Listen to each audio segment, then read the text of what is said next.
Welcome back to my YouTube channel. They walked into that courtroom like conquerors. My parents, the same people who left me when I was 8, who packed their dreams and their pride, but forgot to pack me. They didn't call, didn't write, didn't whisper my name to anyone. For them, I was a closed chapter. For my grandfather, I was the whole book. He didn't step in out of obligation. He stepped in because he saw someone worth raising. He tucked my pain into safety, replaced silence with piano lessons and Sunday walks, and built a world where I didn't have to question whether I mattered. People like to call him a billionaire. I like to call him home. When he died, the will stunned everyone but me. He left everything, estates, companies, trusts, even the lake house with the blue shutters, to his only true heir, as the documents read. The press called it unexpected. I called it consistent, but blood, when greedy, has a way of waking up. My parents surfaced with attorneys and crocodile tears, claiming I was influenced, unfit, and emotionally manipulated. They hadn't seen me in over a decade, but suddenly spoke like they had raised me themselves. They sued for the entire inheritance, arguing they were the rightful next of kin. When I walked into the courtroom, they smirked without even hiding it. My mother adjusted her designer sunglasses like this was a brunch reservation. My father gave me a lazy nod, the kind people give a waiter. Their confidence wasn't quiet, it was loud and careless. Then the judge entered. She scanned the room, then paused when her eyes met mine. Her brows lifted, recognition, not confusion. She stood up. Wait, you're... she began, as if the missing name had suddenly come back to her. My parents exchanged glances, unsure for the first time. The judge continued, her voice clear. You're the legal adoptee of Mr. Harrington, the sole beneficiary he registered over 10 years ago, and the child legally relinquished by these two plaintiffs in 2009. I reviewed the filings this morning. The word relinquished hit the air like a gavel of its own. My father's face drained of color.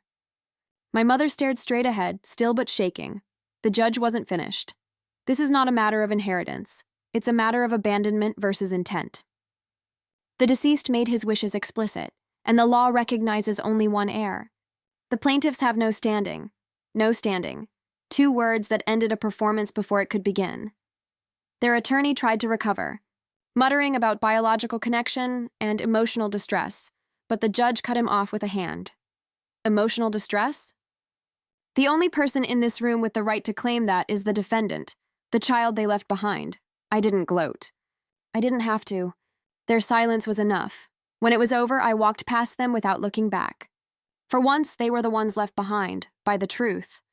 By the law and by the version of me they thought still needed their acknowledgement to exist. Out in the hallway, a reporter asked if I had anything to say. I did. Love isn't measured in DNA. It's measured in who shows up when no one is watching. My grandfather didn't just leave me a legacy. He left me proof that abandonment doesn't define you. Choice does. I didn't keep the entire estate for myself. I kept the house with the blue shutters, the piano room, and the memories.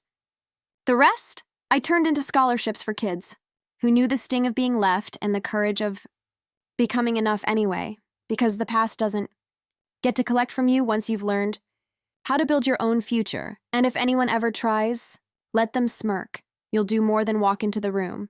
You'll own it. I don't remember the day they left in perfect detail. Memory has a way of blurring what hurts, but I do remember the quiet that followed.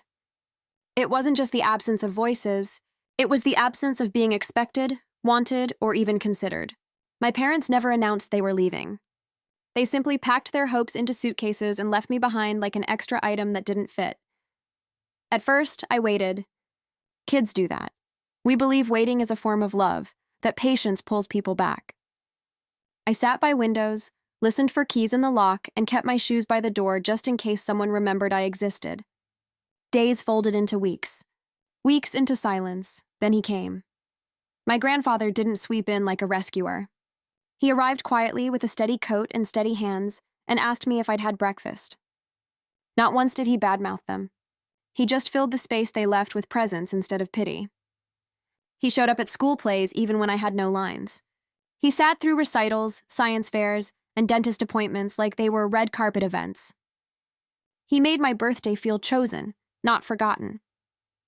The world knew him as a man of power and impossible wealth, but I knew him as the only person who bent down to tie my shoes when my fingers shook too much to do it myself. He never treated me like a replacement or obligation. He treated me like family in a way biology never guaranteed. When people heard his last name attached to mine, they assumed I grew up spoiled. They never saw the nights he taught me how to balance a checkbook before I knew how to drive. Or the mornings he insisted I learn to make my own tea so I wouldn't grow up expecting others to serve me simply because of a last name. He didn't rescue me. He rebuilt me with patience and belief. Abandonment could have shattered me, but he turned it into a beginning. In his world, I wasn't the kid someone walked away from. I was the person someone chose to stay for, and that choice changed everything. When my grandfather passed, the world reacted faster than I did. News outlets buzzed, attorneys gathered, and people who had never once asked about me suddenly remembered my name. The will was read in a private room with dark wood walls and air that felt older than the furniture. I already knew what was in it, not because he spoiled me, but because he trusted me. Years before, he'd looked me in the eye and said, "You don't inherit money. You inherit responsibility." He left everything to me, properties across continents, companies with boardrooms full of polished ambition, art older than empires, and a trust fund whispered about in business circles like folklore. Some were shocked. I wasn't. He didn't love out of strategy. He loved with clarity. But the silence didn't last. My parents, ghosts for more than a decade, re-emerged like they had simply misplaced me and just remembered to look. They didn't call. They didn't ask how I was coping or if I was eating or breathing. They went straight to lawyers. They filed claims dripping with entitlement and performance, insisting they were wrongfully excluded and emotionally distressed by the will. They spoke as though love were their invention, and I'd been borrowing it without permission. They painted me as a puppet, a child manipulated by a billionaire into signing away what was rightfully theirs. They used phrases like biological precedence and financial equity, but never used the word child unless it served the lawsuit. They never mentioned the years of absence, the legal abandonment documents, or the fact that I hadn't seen their faces since I stopped growing out of my shoes. It was almost laughable how quickly greed resurrected them. Their friends called it a misunderstanding. Their attorneys called it justice. They called me ungrateful in whispered tones that somehow reached my ears. They acted like DNA was a key to a vault they'd forgotten existed, and my grief was just an obstacle to sweep aside. They weren't interested in connection. They were interested in conversion, turning my inheritance into their return on investment. They didn't ask how I survived their leaving. They asked how much I'd pay for their approval in court. The lawsuit wasn't personal. It was profitable. In their minds, money had finally made me theirs again. They had no idea how wrong they were. The morning of the hearing, the sky looked undecided, clouds hanging low like they, too, were waiting to see how the day would unfold. I arrived early, not out of fear, but out of intention. My grandfather used to say power doesn't come from being loud. It comes from being certain. I carried that with me like armor. When I stepped into the courtroom, they were already there. My mother sat with her legs elegantly crossed, glancing at me the way someone might acknowledge a distant acquaintance at a gala. She wore a tailored suit and the expression of a woman rehearsing her victory speech in her head. My father leaned back in his chair with casual arrogance, fingers steepled, his smirk sharpened by the confidence of someone who believed money was his birthright, no matter who actually earned it. Their attorney barely looked at me before handing over a stack of paperwork thick enough to build a staircase. Every page, I imagined, was filled with claims written in the ink of self-interest. They didn't greet me. They greeted opportunity. I walked past them without slowing, heels tapping against the polished floor in a rhythm that did not waver. I didn't dress to impress them. I dressed like someone who understood exactly what was at stake and who it never truly belonged to. The room smelled faintly of paper and politics. My pulse was steady, not because I wasn't angry, but because anger didn't own me anymore. They watched me sit down alone, no entourage, no theatrics. My presence seemed to confuse them.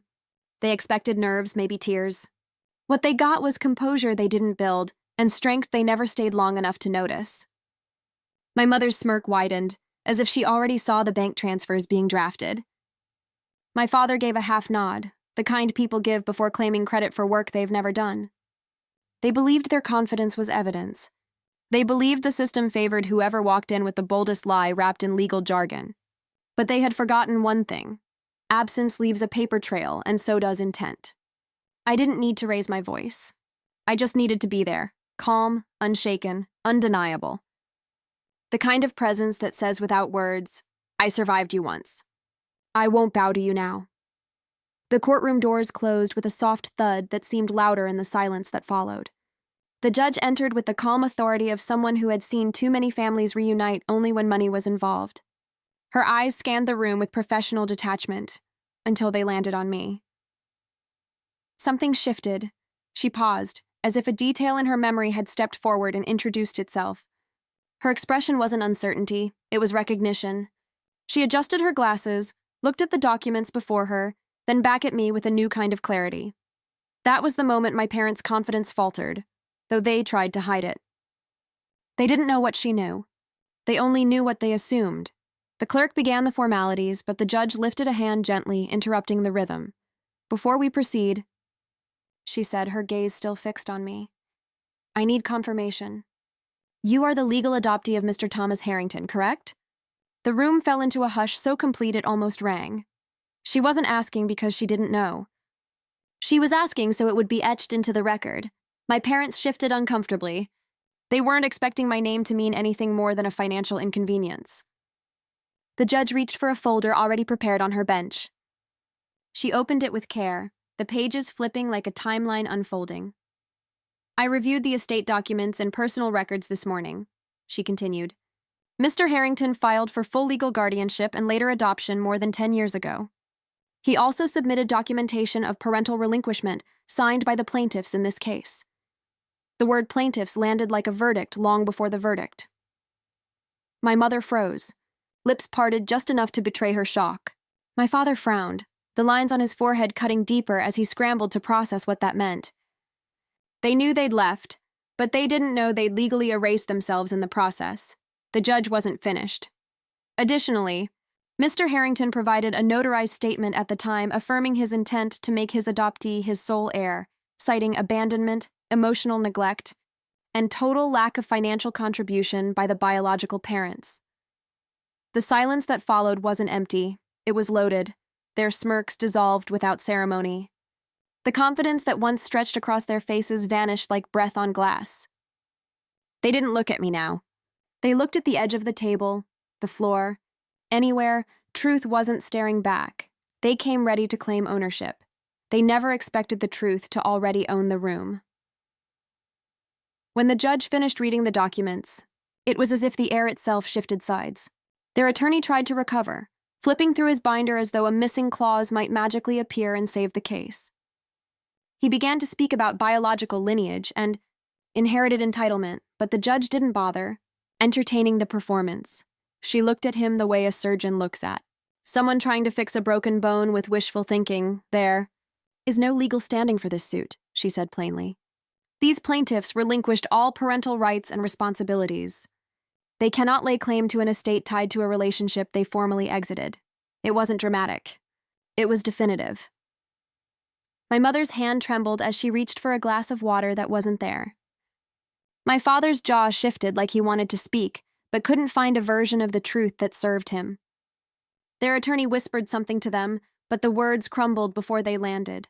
The judge continued, this time addressing me directly.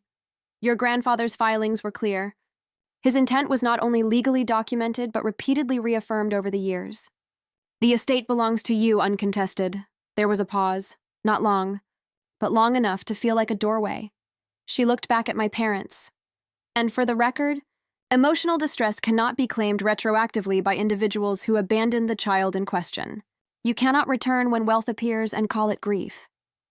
No sound came from their side of the room. The arrogance that had walked in wearing confidence now sat very small in very expensive clothing. People talk about victory like it's loud, like it arrives with fanfare and cheers. But this kind of justice didn't roar. It settled. It took its rightful seat and waited to be acknowledged. I stood when the session ended. I could feel their eyes on me, but I didn't return the look. They had taken enough of my past. They wouldn't get a reaction, too. As I walked toward the exit, a journalist near the doorway asked softly, Do you plan to keep the entire estate? I could have said yes, and it would have been deserved. But legacy isn't about possession, it's about direction. I'll honor what he built, I said. Not by hoarding it, but by using it for someone who needs a hand instead of a headline. No one argued with that. No one dared. They came to take something from me. Instead, I walked out with what they never had: clarity, power, and the freedom of someone who no longer carries the weight of being unwanted. I didn't look back as the doors closed behind me, not because I wanted to forget, but because I finally could. Their absence had once been a wound. Now it was just a fact, like weather that had passed and never returned. Outside the courthouse, the world moved as if nothing monumental had occurred, but everything in me had shifted. I wasn't the abandoned child they once left behind, or the target they assumed would fold under pressure. I was the product of someone's intentional love, not their accidental DNA. I chose not to chase revenge or validation. They had already lost more than wealth could measure. They lost the right to ever claim a piece of the life they didn't help build. Walking away wasn't weakness. It was proof that I no longer needed them to know I'd won. The estate wasn't the victory. The victory was becoming the kind of person who could carry it without being consumed by it. My grandfather didn't raise me to inherit his fortune. He raised me to inherit his strength, his vision, his ability to build something that lasted longer than resentment. And that's exactly what I intended to do. Their smirks had once defined the way they saw me. Now they could only watch from a distance, realizing too late that the door they walked out of years ago was the same one that would never open for them again. Some people spend their lives chasing what they think they're owed. I've learned to live by something far more powerful. You don't fight to prove your worth when you already know who you are. And that was the one thing they could never take, even when they tried.